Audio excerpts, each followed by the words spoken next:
할렐루야 반갑습니다. 오늘 8월 15일 금요일입니다. 금요일 큐티 시작합니다. 오늘 밖에 받는 나라 기도 제목 현지 사역자들에 대해서 기도 제목 올라왔습니다. 무슬림에서 개종한 성도들의 교회를 위해 새 신자들을 제자화할 강력한 지도자를 양성하는 현지 사역자들을 위해 기도합니다. 이렇게 기도 제목 올라왔네요. 이들이 지혜와 통찰력이 있도록 하나님 부어주셔서 주님의 마음을 가지고 미래의 지도자들을 분별하고 양성할 수 있도록 인도해 주시기를 기도 부탁 들어왔습니다. 그들의 성품이 겸손하고 온유하도록 그리고 사랑으로 잘 섬겨서 세우도록 특별히 중동에 있는 현지 파트너들은 성도들이 방문할 때 종종 고립된 지역으로 이동해야 된다고 합니다. 여러분 현지 사역자들을 위해서 복음 들고 나선 자들, 그들의 발걸음이 참으로 하나님의 인도 가운데 있도록 여러분 기도해 주십시오. 오늘 에스겔서 이제 큐티합니다. 17장 21절에서 24절 말씀입니다. 여호와의 말씀이 또 내게 임하여 이르시되 너는 반역하는 족속에게 묻기를 너희가 이 비유를 깨닫지 못하겠느냐 하고 그들에게 말하기를 바벨론 왕이 예루살렘에 이르러 왕과 고관을 사로잡아 바벨론 자기에게로 끌고 가서 그 왕족 중에서 하나를 택하여 언약을 세우고 그에게 맹세하게 하고 또 그 땅에 능한 자들을 옮겨갔나니 이는 나라를 낮추어 스스로 서지 못하고 그 언약을 지켜야 능히 서게 하려 하였음이거늘 그가 사절을 애굽에 보내 말과 군대를 구함으로 바벨론 왕을 해반하였으니 형통하겠느냐. 이런 일은 행하는 자가 피하겠느냐. 언약을 배반하고야 피하겠느냐. 주 여호와의 말씀이니라. 내가 나의 삶을 두고 맹세하노니 바벨론 왕이 그의 왕으로 세웠거늘 그가 맹세를 저버리고 언약을 배반하였은즉 그 왕이 거주하는 곳 바벨론에서 왕과 함께 있다가 죽을 것이라. 대적이 토성을 쌓고 사다리를 세우고 많은 사람을 멸절하려 할 때에 바로가 그 큰 군대와 많은 무리로도 그 전쟁에 그를 도와주지 못하리라. 그가 이미 손을 내밀어 언약하였거늘 맹세를 업신여겨 언약을 배반하고 이 모든 일을 행하였으니 피하지 못하리라. 그러므로 주 여호와의 말씀이니라. 내가 나의 삶을 두고 맹세하노니 그가 내 맹세를 업신여기고 내 언약을 배반하였은즉 내가 그 죄를 그 머리에 돌리니 그 위에 내 그물을 치며 내 올무에 걸리게 하여 끌고 바벨론으로 가서 나를 반역한 그 반역을 거기에서 심판할지며 그 모든 군대에서 도망한 자들은 다 칼에 엎드려질 것이요 그 남은 자는 사방으로 흩어지리니 나 여호와가 이것을 말한 줄을 너희가 알리라.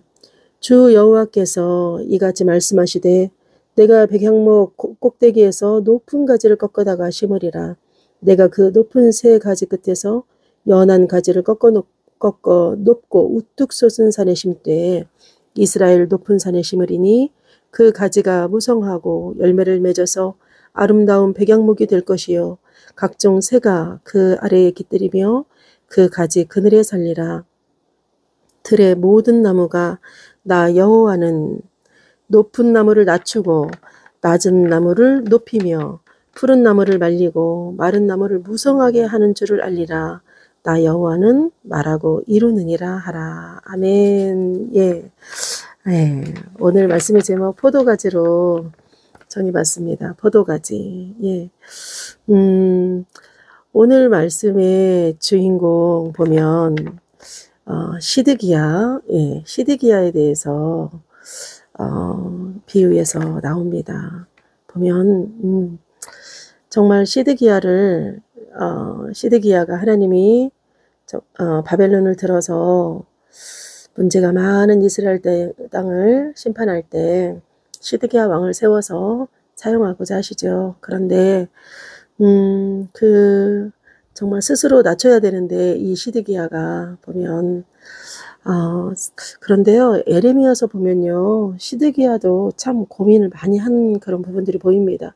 왜냐하면 무조건 막 밀고 나가는 것이 아니라 예레미야에게 또 막 물어보고 막 그러거든요. 보면 어떻게 했으면 좋겠는지 자기가 바벨론이 이렇게 침입을 해오고 하니 당연히 포로되기는 싫고 그러니까 이제 친애굽 정치를 쓰죠. 그러나 또 좀 더 물어보고 싶고 궁금하고 하니까 에레미야에게 은밀히 불러서 에레미야 38장 보면 에레미야서 37, 38장이 시드기야와 에레미야에 대한 얘기들이 나오더라고요. 그런데 38장 이하 보면 예레미야를 은밀히 불러서 하나님 뜻을 묻습니다. 그런데 묻기만 하고 그러나 끝내 바벨론에 항복하지 않고 친애굽 입장을 고수하죠. 애굽 군대가 그 유다를 돕기 위해서 이렇게 37절 보면 이렇게 올라왔을 때 바벨론 군이 그러니까 눈에 살짝 봤을 때 이렇게 바벨론이 좀 뒤로 물러나는 거 그런 것들을 이렇게 그 느낌으로 그래서 이제 시드기야와 지도자들은 이것이 해방의 징조로 착각했다고도 합니다. 보면 그러나 예레미야는 애국 군대는 돌아갈 거야. 바벨론은 다시 와서 이 성을 불지를 거야. 이러거든요. 그런데 이제 그 바벨론 그 왕들이 항복할 것이다. 이렇게 시드기야는 본인의 생각을 강하게 내세우는 결국은 패망하게 되죠. 오늘 말씀의 마지막 절 제가 다시 읽어볼게요. 들의 모든 나무가 나 여호와는 높은 나무를 낮추고 낮은 나무를 높이며 푸른 나무를 말리고 마른 가지를 무성하게 하는 줄 알리라. 나 여호와의 말아. 나 여호와는 말하고 이르느니라. 예, 이럽니다.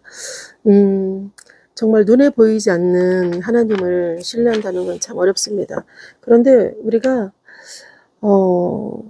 이 여호와를 하나님의 주권을 인정하는 것이 복 중에 가장 큰 복이라는 거.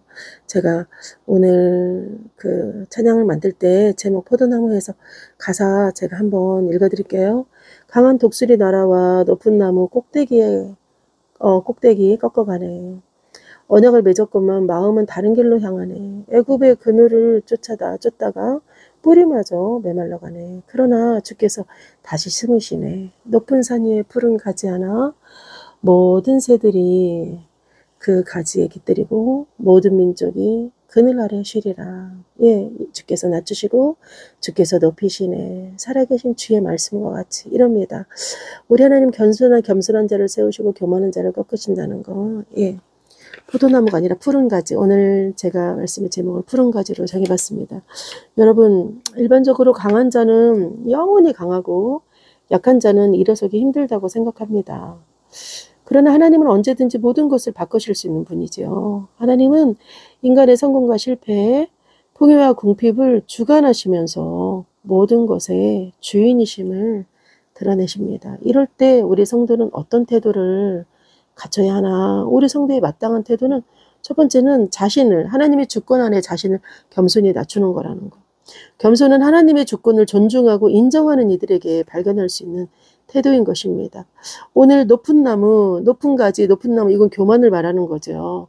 세상에서 성공한 사람들, 바벨론과 같은 그런 강대국들, 그리고 본인의 생각들. 근데 하나님은 이렇게 스스로 높아져서 교만한 자들을 반드시 낮춥니다. 하나님이 택한 백성은 하나님은 절대 포기하지 않는다는 거. 세상에 여러 악한 영들이, 귀신들이 정말 대적하고 귀신들에게 우리가 인간들이 많이 속죠. 그런데 이 귀신들은 우리를 긍정적으로 이끄냐 부정적으로 이끄냐, 하나님과 멀어지게 한다는 건 부정적인 거라는 거거든요. 근데 하나님은 하나님이 택한 자녀를 절대 놓지 않는다는 거. 끝까지 하나님은 정말 고쳐서라도 쓰시는 분이라는 거. 지금 이스라엘 땅 역시 악한 나라 바벨론 왕의 악한 자의 손을 통해서라도 그 손을 통해서 시드기야 왕을 세우고 그로 인해서 언약을 맺었지만, 그러나 그의 불순종은 하나님의 뜻을 거역하는 교만이고 말았다는 거. 잠언 16장 18절 이럽니다. 교만은 패망의 앞잡이라. 여러분, 정말 하나님은 눈에 보이지 않는 하나님임에도 불구하고 그 하나님을 신뢰하며 나아가는 일명 낮은 나무. 세상적으로 볼 때는 보잘것없고 약하며 무시받는 존재일지라도 이들은 하나님의 주권을 인정하고 그의 삶의 주도권을 하나님께 맡기죠. 이러한 겸손한 모습으로 하나님의 뜻에 전적으로 순종하며 나갈 수 있는 건 바로 하나님의 선하심을 오롯이 믿기 때문입니다. 어떠한 역경이 있더라도 우리 하나님은 가장 선한 길로 나를 인도할 거야. 이 사실을 믿는 자라는 거죠. 이것이 겸손한 자라는 거죠. 이 겸손한 자들에게 하나님은 은혜와 복을 주십니다. 그러므로 나의 생각과 계획이 아무리 좋아 보여도 하나님의 뜻이 아니라면 과감히 내려놓을 수 있는 용기를 우리는 가져야 된다는 거. 그 하나님 뜻 앞에 순종하며 살아가는 저와 여러분이 되기 원합니다. 예, 낙심하지 않고 겸손하게 순종하는 자, 그것이 바로 하나님의 주권을 믿는 자입니다. 여러분, 저도요, 남편과의 관계에 있을 때 결혼해서 글쎄요, 배우자의 관계, 그리고 물질의 관계, 이거 두 관계가 가장 힘들잖아요. 그런 것 같아요. 이 두 관계가 가장 큰 기도 제목이고, 보면 물론 자녀 기도도 있지요. 그런데 기도하지 않을 때는 포기더라고요. 그런데 기도하면 이해입니다. 예, 포기하고 산다는 건 부정적인 거고 슬프고 낙심되고 절망스럽고 그렇죠. 그런데 그러니까 마이너리그 삶 같은 거. 그런데 이해하고 산다는 건 지금 환경이 변화되지 않아도 지금 내 마음에 내 양에 차지 않아도 정말 하나님의 때를 기다리며 이해하고 산다는 건 긍정적이고 메이저리그 삶인 거죠. 내 마음에 부정적인 단어가 있는 것이 아니라 긍정의 언어들, 긍정의 행동들. 예, 내 인생을 부정적으로 산다는 건 내 인생 너무 아깝잖아요. 한 번뿐인 내 인생. 전 그렇게 생각했어요. 그래서 그런데 기도하면 이해할 수 있구나. 기도하지 않으면 포기인데 기도하면 이해가 됩니다. 예, 하나님의 때를, 하나님의 방법을 기다리는 거죠. 우리의 삶은 이렇게 끊임없이 고난과 어려움의 연속입니다. 그럼에도 하나님의 주권을 굳게 믿고 믿음으로 겸손히 순종하고 나아갈 때 어떤 위기 속에서도 낙심하지 않고 흔들릴 수 나갈 수 있는 방법은 바로 우리 삶의 주인이신 그리고 모든 상황을 능히 변화시킬 수 있는 하나님의 그 선하심을 그 하나님의 선하심을 신뢰하며 흔들림 없이 그 신뢰할 때 우리는 흔들림 없이 살아갈 수 있을 거라고 봅니다. 그러한 인생의 순례길 되기를 예수 이름으로 간절히 소원합니다. 우리 주님 높은 가지는 오늘 마지막 절 다시 한번 우리 각인할까요? 우리 주님은 높은 나무는 낮추시고 낮은 나무는 높이며 푸른 나무를 말리고 마른 나무를 무성하게 하실 줄 알라. 나 여호와는 말하고 이루느니라. 말하고 이루시는 하나님, 여러분 마른 나무 마른 가지일지 몰라도 우리를 결국 푸른 가지로 인도하실 그 주님을 찬양합니다. 네, 금요일 큐티 에스더 목사였습니다. 이어서 어제 처음으로 만든 찬양 이렇게 이어봤는데 좋더라고요. 제가 이어서 오늘 만든 찬양 이어서 들었겠습니다.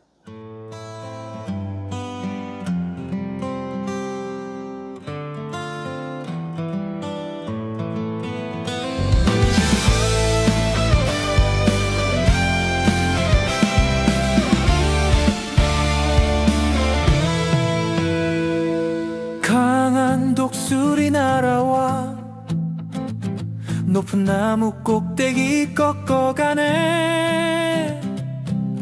언약을 맺었건만 마음은 다른 길을 향하네. 애굽의 그늘을 쫓다가 뿌리마저 메말라가네. 그러나 주께서 다시 심으시네. 높은 산 위에 푸른 가지 하나. 모든 새들이 그 가지에 깃들이고 모든 민족이 그늘 아래 쉬리라.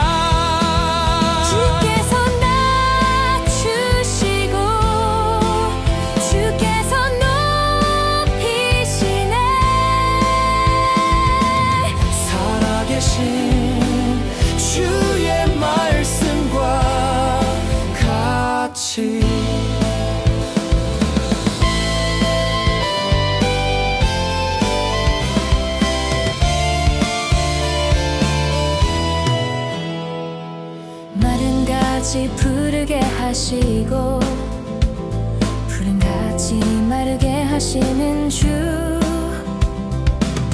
열방이 알리라 이는 주의 손이라 그날에 주의 나라 서리라 겸손한 자를 세우시고 교만한 자를 꺾으시는 주 그러나 주께서 다시 심으시네 높은 산 위에 푸른 가지 하나 모든 새들이 그 가지에 깃들이고 모든 민족이 그늘 아래 쉬리라 주께서 낮추시고 주께서 높이시네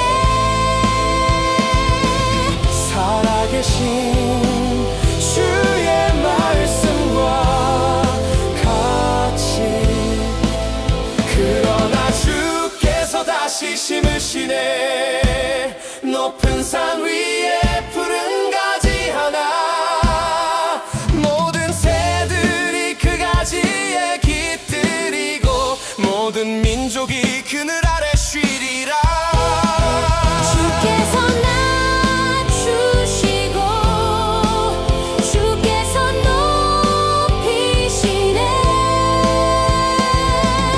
살아계신